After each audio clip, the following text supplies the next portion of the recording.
Okay, let's go.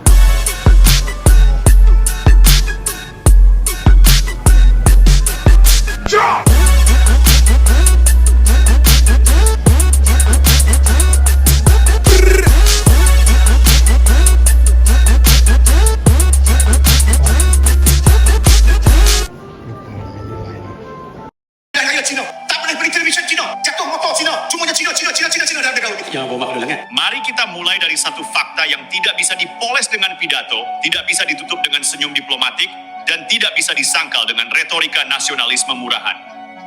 Ekspor Malaysia ke Cina rontok 40%. Bukan 4%, bukan fluktuasi musiman, bukan penyesuaian pasar sementara. 40%. Dalam dunia perdagangan internasional, angka segede ini bukan statistik, ini alarm kebakaran. Ini sirene yang bunyinya keras, tapi anehnya para elit Malaysia awalnya masih pura-pura tuli. Bayangkan kamu punya satu pelanggan utama yang menyumbang hampir separuh omset tokomu. Lalu suatu pagi dia berhenti belanja. Tidak marah, tidak ribut, tidak banting pintu. Cuman berhenti beli. Dan kamu baru sadar setelah kas menipis, gudang penuh dan karyawan mulai nanya, "Bos, gaji bulan depan aman?" Itulah yang terjadi pada Malaysia. Bedanya, ini bukan toko kelontong, ini negara. Selama lebih dari 1 dekade, Cina adalah mesin ekonomi Malaysia. Manufaktur, elektronik, sawit, komoditas, pariwisata, investasi, semuanya berdenyut seirama dengan permintaan Cina. Ketika Cina batuk, Malaysia flu. Ketika Cina pilek, Malaysia demam. Semua orang tahu itu. Bahkan mahasiswa ekonomi semester 2 pun paham. Tapi entah kenapa sebagian elit politik Malaysia bertingkah seolah negaranya bisa hidup tanpa Cina hanya dengan modal pidato dan keberanian mulut. Masalahnya begini, Cina tidak pernah marah di depan kamera. Mereka marah di ruang rapat, dan keputusan mereka ditulis dalam angka, bukan kata-kata. Tidak ada headline, Cina kecam Malaysia. Tidak ada duta besar ditarik pulang. Tidak ada drama, yang ada cuma laporan dagang, impor turun, grafik ekspor jatuh, arus investasi melambat, dan disitulah letak kepanikannya. Karena ketika angka berbicara, tidak ada ruang untuk tafsir politis. Angka tidak peduli narasi, angka tidak kenal ego nasional. Angka hanya menunjukkan satu hal, Malaysia kehilangan prioritas di mata Cina. Ini yang sering gagal dipahami politisi yang terlalu lama hidup di ruang konferensi pers. Mereka pikir konflik internasional selalu ribut, padahal Cina justru terkenal sebaliknya. Mereka menghukum tanpa suara, tanpa drama, tanpa amarah publik. Diam-diam tapi presisi. Ketika impor dikurangi 5%, masih bisa dibilang normal. 10% mulai keringat dingin, 20% rapat darurat. 40% itu tanda hubungan dagang sudah masuk mode pendinginan strategis. Dan yang paling menyakitkan, pendinginan ini terjadi tanpa peringatan terbuka. Tidak ada kesempatan klarifikasi, tidak ada peringatan keras. Cina langsung bertindak, karena bagi mereka, dagang bukan soal perasaan, dagang itu soal kepastian. Bagi industri Malaysia, efeknya brutal dan langsung. Pabrik elektronik di Penang mulai menahan ekspansi. Sektor logistik kehilangan volume. Pelabuhan lebih sepi. Rantai pasok terganggu. Investor mulai bertanya, ini cuma sementara atau ada masalah struktural? Pertanyaan itu saja sudah cukup untuk membuat pasar gelisah. Karena investor alergi pada satu hal, ketidakpastian geopolitik yang dibuat sendiri. Ironisnya, semua ini terjadi bukan karena Malaysia miskin sumber daya, bukan karena kalah teknologi, dan bukan karena perang dagang global besar-besaran. Ini murni akibat salah hitung posisi tawar. Malaysia lupa satu hal mendasar. Dalam hubungan dengan Cina, yang kecil tidak bisa sok keras, kecuali siap menanggung akibatnya. Ketika politisi Malaysia mulai bicara tentang mengurangi ketergantungan pada Cina di ruang publik, Beijing tidak mendebat. Mereka mencatat, lalu mengevaluasi, apakah Malaysia masih layak dijadikan mitra utama jangka panjang? Jawaban mereka terlihat jelas di neraca dagang. Inilah kesalahan fatal banyak negara berkembang. Mengira Cina akan bereaksi emosional seperti politisi domestik. Padahal Cina berpikir seperti perusahaan raksasa. Kalau mitra mulai tidak konsisten, mulai bicara ke arah yang berlawanan, mulai bermain dua kaki, solusinya bukan debat. Solusinya diversifikasi mitra. Dan di Asia Tenggara pilihannya jelas. Ada negara besar, stabil, pasokannya masif, dan tidak ribut, Indonesia. Disinilah tamparan psikologis itu terasa. Karena bagi Malaysia, kehilangan pasar itu satu hal. Tapi melihat pasar itu pindah ke Indonesia, itu luka ego. Malaysia selama ini nyaman dengan citra lebih rapi, lebih tertib, lebih maju. Tapi Cina tidak belanja citra, Cina belanja barang. Dan barang itu harus ada, stabil, murah, dan berkelanjutan. 本日どのゲームをやっていても必ず現れていたあの広告がこのゲーム Yo, minasan konnichiwa, apa kabar semua? Assalamualaikum warahmatullahi wabarakatuh. Sudah kita lihat separuh cuplikan tadi. Ya. Welcome to Garuda Japan. Channel kita adalah kontra narasi. Juga memberikan edukasi. Kadang-kadang kita strike back, tergantung. Jadi saya juga ingin di samping kontra narasi, saya juga ingin berbagi ilmu, informasi bersama dengan subscriber saya. Jadi paling banyak kita tahu sedikit arah geopolitik, daya tawar bangsa Indonesia ya. Kali ini biasanya saya pakai topi loh, sekarang nggak pakai topi. Nanti ada dikira apa lagi? Botak. Alright. Without further ado. Video ini baru separuh. Saya akan lanjutkan setelah ini. Dan saya tidak berkomentar lagi. Saya akan menantang subscriber saya yang dari Indonesia maupun Malaysia untuk berkomentar tentang narasi ini, pendapat ini, berita ini dari sang penyeru. Ya, saya nggak kasih linknya, saya sebutkan source-nya dari sang penyeru. Silakan dicari dan di-subscribe. Yang menurut saya sangat brilian, terkini, jujur, dan pantas kita ketahui. Ini menurut saya posisi geopolitik, daya tawar antar dua bangsa dan Indonesia dan Malaysia yang bertetangga, tapi kita juga bersaing dalam bidang ekonomi dan sebagainya. Dalam arti positif dan kadang-kadang sedikit negatif, ada narasi-narasi merendahkan terutama dari Malaysia, kita sudah tahu itu. Yang akan saya bahas di sini apalah kesalahan fatal Malaysia ini menurut saya, apalagi setelah mereka menandatangani perjanjian dagang dengan Amerika yang sangat merugikan mereka dan sangat bagus untuk Amerika. Tepuk tangan dulu buat Donald Trump. Saya respect dengan dia jago deal, dia real businessman. Nggak ada yang perlu disalahkan di sini. Yang jelas Presiden Trump lebih pintar memanfaatkan daya tawar mereka. Dan itu mengingatkan saya, kita buat joking. Saya mikir ini loh, Alip Sukri yang kemarin dia bisa jual batu dengan sebentarnya sold out. Terus dia bisa jual ranting, ada yang beli. Di titik ini saya nggak merendahkan Alip Sukri. Ya, kalau mungkin kita boleh ngetawain dia kalau dia bikin lagu Hari Raya. Taulah. Tapi di sisi bisnis marketing, saya respect dia. Saya merasa dia seharusnya dilibatkan dalam deal-deal kemarin dengan Amerika. Siapa yang setuju, silakan komen. Ya, ini bergurau tapi juga serius. Karena apa? Karena menurut saya Alip Sukri ini punya insting bisnisnya kuat sekali. Pikirin, bayangkan, batu sungai yang nggak ada harga bisa dia jual 10 ringgit. 300 buah sold out. Walau kemudian yang beli komplain, ini batu sungai aja lah, kenapa kau salahin? Itu mengingatkan saya dengan deal-deal ini. Kamu nggak bisa nyalahin Alip Sukri, dia ngomong batu ini bisa melempar maling itu.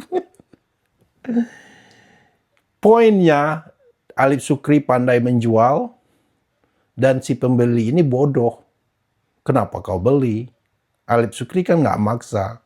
Begitulah menurut saya perjanjian Amerika dengan Malaysia ini. Jadi Alip Sukri ini ranting aja bisa dia jual. Berarti inilah orang yang bisa sukses, yang kaya. Orang-orang pengusaha-pengusaha kaya itu rata-rata dari sales. Mereka bisa menjual apapun. Ini Alip Sukri ini jago dia. Semua dia coba, dari jadi bintang film Badang, nyanyi walaupun suaranya pas-pasan, sampai jual. Dia buktikan di saat dia bisa jual batu dan ranting, saya hands down, ya saya angkat tangan melihat skill dia. Ada dua, either way ya, apa dia yang jago jual atau yang beli yang bodoh. Itu aja.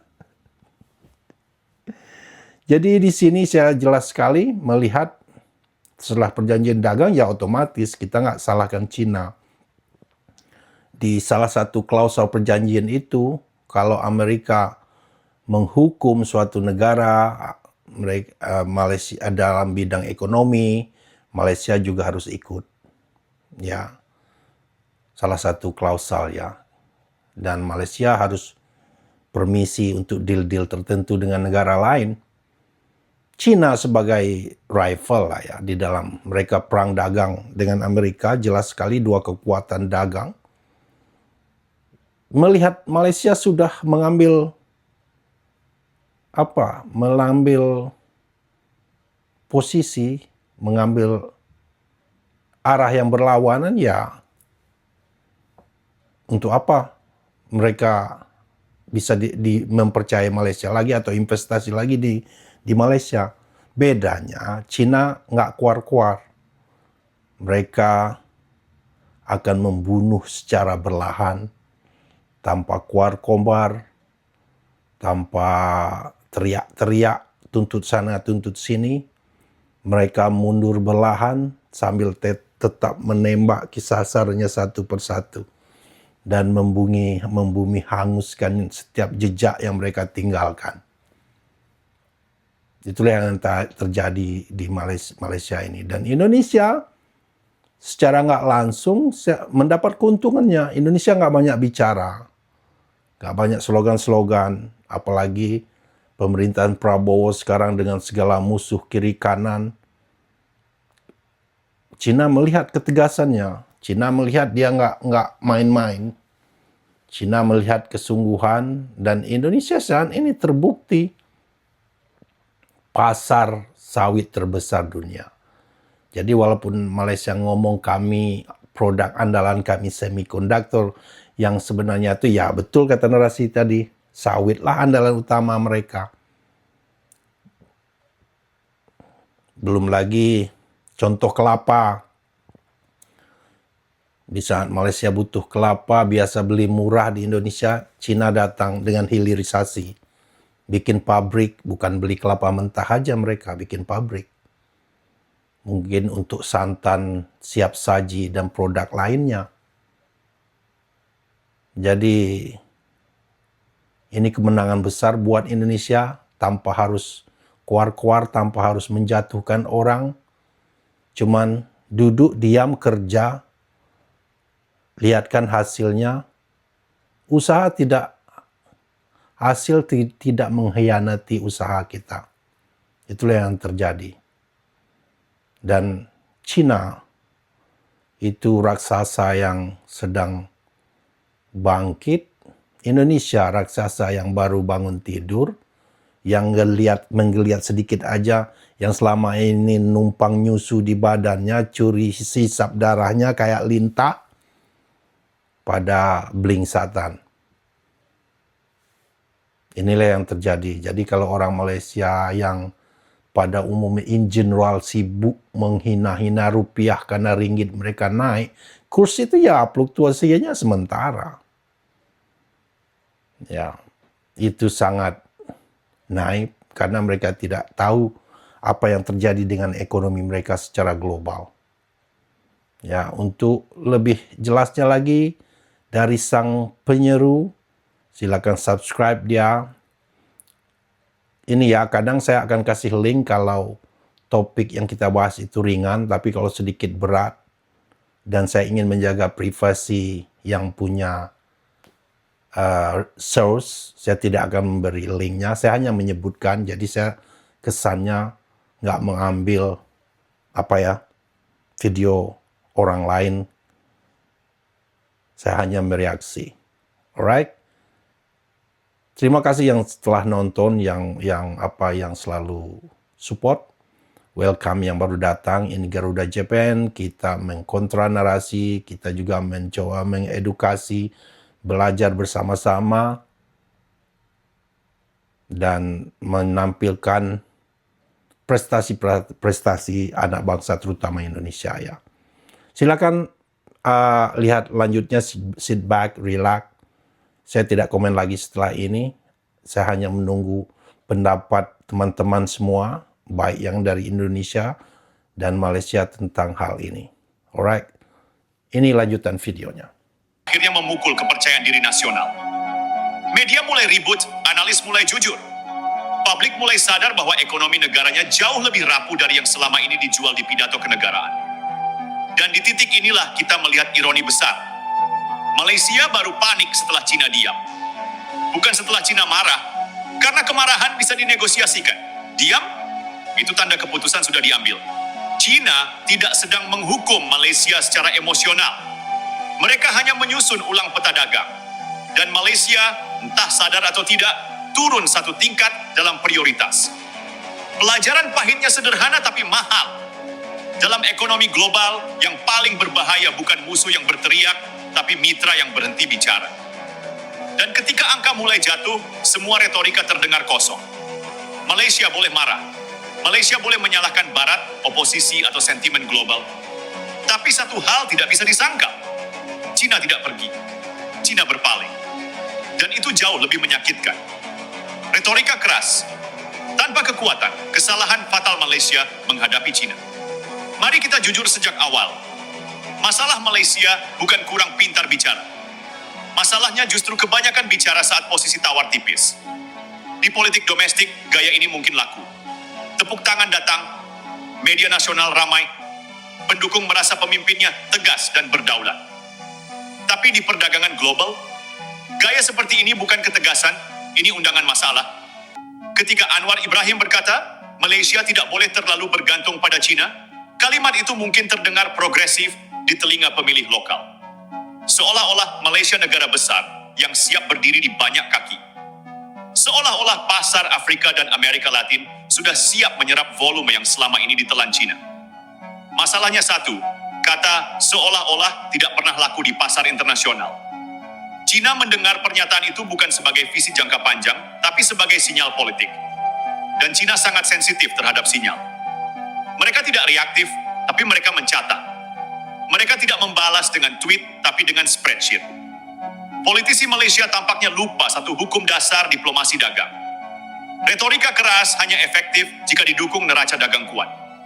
Kalau kamu eksportir utama, penguasa teknologi, atau pemegang choke point global, silakan bicara keras. Dunia akan menyesuaikan.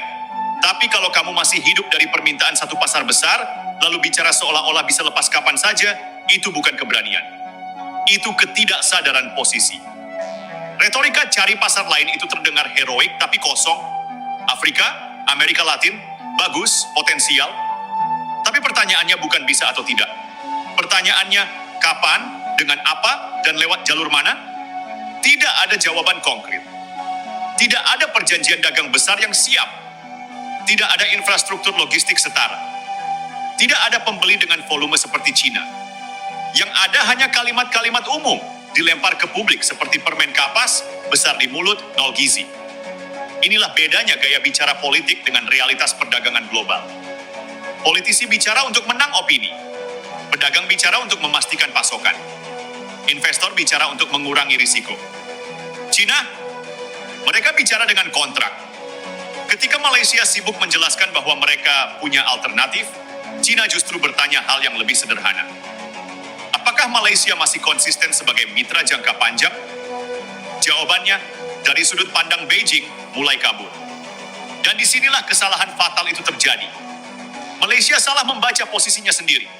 Mereka mengira punya leverage politik lebih besar dari yang sebenarnya. Mereka lupa bahwa China tidak butuh Malaysia secara eksistensial. China punya banyak opsi. Malaysia tidak. Ini bukan penghinaan. Ini fakta struktural. Ketika negara dengan ekonomi menengah berbicara kepada raksasa ekonomi dunia, ada etika tak tertulis yang harus dijaga. Bukan soal tunduk, tapi soal tahu diri. Soal timing, soal saluran komunikasi. Masalah Malaysia bukan ingin diversifikasi. Itu wajar dan sehat. Masalahnya adalah cara mengatakannya di depan publik. Dengan nada seolah-olah China adalah beban, bukan mitra. Dengan framing politik domestik, bukan diplomasi dagang. Bagi China, ini bukan sekadar perbedaan pendapat. Ini soal risiko. Mereka tidak mau bergantung pada negara yang pemimpinnya mudah mengubah nada sesuai tekanan politik dalam negeri. Dan China benci satu hal, ketidakpastian yang diciptakan sendiri. Maka mereka tidak marah. Mereka tidak mengancam. Mereka hanya mulai memikirkan alternatif yang lebih tenang, lebih stabil, lebih predictable. Dan lagi-lagi, pilihan itu jatuh ke Indonesia. Ironisnya, Malaysia sendiri yang membuka pintu itu. Dengan retorika keras, tanpa fondasi ekonomi. Dengan pidato tanpa kesiapan. Dengan keberanian yang tidak dihitung. Di dalam negeri, retorika ini akhirnya berbalik menjadi bumerang. Rakyat mulai bertanya, kalau memang China bisa diganti, kenapa ekonomi langsung sesak napas? Kalau pasar lain siap, kenapa eksportir panik? Kalau ini strategi, kenapa tidak ada peta jalan jelas? Pertanyaan-pertanyaan itu tidak bisa dijawab dengan jargon. Inilah saat publik Malaysia mulai sadar bahwa bicara besar tanpa kekuatan nyata itu mahal. Bukan mahal secara moral, mahal secara ekonomi. Satu kesalahan bicara bisa berarti miliaran ringgit menguap. Satu kalimat sembrono bisa menggeser rantai pasok. Satu framing yang salah bisa membuat investor menahan uang. Dan semua itu terjadi tanpa perlu China berteriak. Pelajaran pahitnya jelas. Dalam dunia global, yang paling berbahaya bukan musuh eksternal, tapi ilusi kekuatan internal. Malaysia terlalu lama hidup dengan narasi bahwa mereka lebih siap, lebih cerdas, lebih kelas menengah atas dibanding tetangga. Narasi itu membuat mereka lupa menghitung ulang posisi tawar. Indonesia tidak pernah bicara soal mengurangi ketergantungan pada China di depan kamera. Indonesia bicara soal kontrak, volume, hilirisasi, dan integrasi industri. Diam-diam tapi konkret. Malaysia bicara, Indonesia bekerja, dan China sebagai aktor rasional memilih yang bekerja. Bukan karena Indonesia lebih sopan. Bukan karena Indonesia lebih disukai, tapi karena Indonesia lebih konsisten dan lebih siap. Inilah tragedi retorika keras tanpa kekuatan. Ia terdengar gagah di podium, tapi rapuh di meja negosiasi. Dan ketika angka mulai jatuh, semua keberanian itu mendadak sunyi.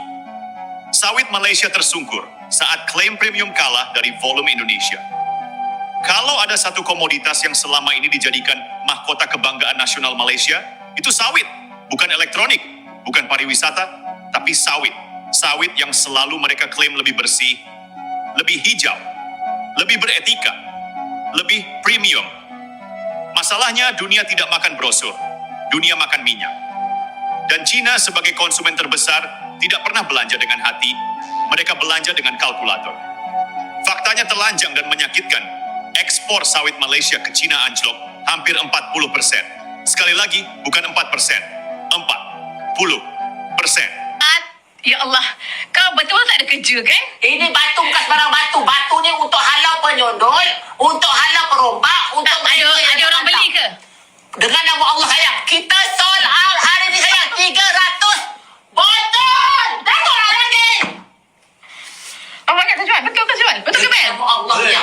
Ha? Betul jual. Betul ke Bel? Dengan nama Allah. Habis tak tipu? Dengan nama Allah. Korang Malaysia. Dah lari sangat ni. Potem niaga ni dia jual batu pula. Tambah lagi kita perlu. Datin Sri Nur Syahidah melalui Pokok aku dijual di Ali Syukri ni. Tak apa masak. Dina. Kau buat apa tu Dina? Ha? Ya Allah, siapa jual pokok ni tu? Pokok kat rumah aku yang patutnya kena buang pun dijual. Kau jual seketul-ketul macam ni? Satu ini RM10 tadi. Aku tak tahulah. Aku tak tahulah dia kalau Memang ada Syukri. IQ Memang tak RM15 betul. ya. Tengok pokok rumah aku pun dia jual. Korang yang korang beli pokok dia kenapa? Tolong lepas aku tak nak buka nursery pula Habis semua dia jual. Jual pokok pula. Udah botak dah, Tin. Tak lama-lama habis pokok rumah dia jual. Kau tengok dia punya kedekut, meniaga tak ada modal. Pokok aku dia cari dia jual berapa? Berapa satu batang? RM10 dah, Tin. RM10. Aku. RM10. Habis. IQ RM10. Aku 100 batang. Aku ni sebenarnya geram tau. Pagi tadi, habis pokok-pokok aku dijual di Ali Syukri ni. Tak apa masalah. Dina! Kau buat apa tu, Dina?